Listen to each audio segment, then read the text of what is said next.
Alright, so what's your name? My name is John Wemhoner. And where did you work? I worked out at Bridger Coal. Okay, and what was your job title? For 5.5 years underground, I was a mechanic electrician.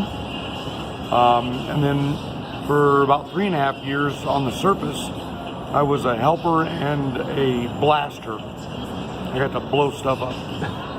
All right, and what kind of process was it to blast? It was kind of a long process.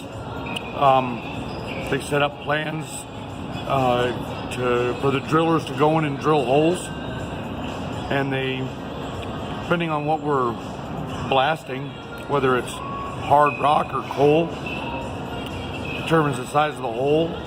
So they'll drill basically a 1-foot hole, and then they just drill hundreds of those. And after the holes are drilled, we go in and put in the product, which is ANFO, ammonium nitrate and fuel oil.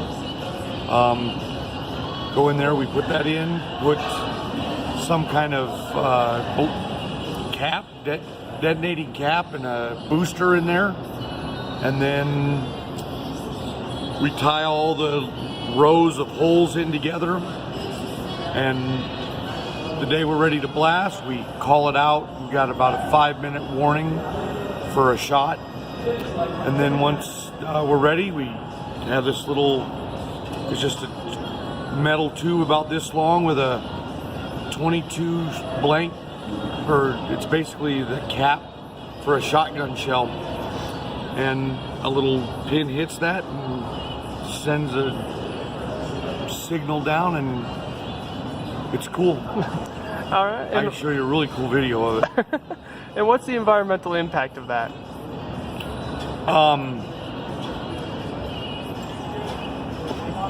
It all depends on who you're asking. Well, just for someone who just wants to know, like, what happens to the land, and then what happens with the land after you're done using it.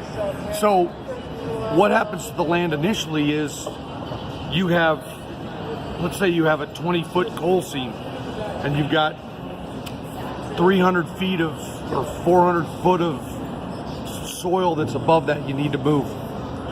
So you'll blast that out, you put it out, you dig the coal out, and you keep doing that till you've gone as far as the coal is, and after we're done, we have an entire group of people that go out and reclaim it. Mm-hmm. They take the dirt that was moved from here and they move it back to where it was, and they make just, it looks like it never was touched. They reseed it. They so all the original vegetation is right back where it was, and the only thing we've done is remove the coal from underneath it.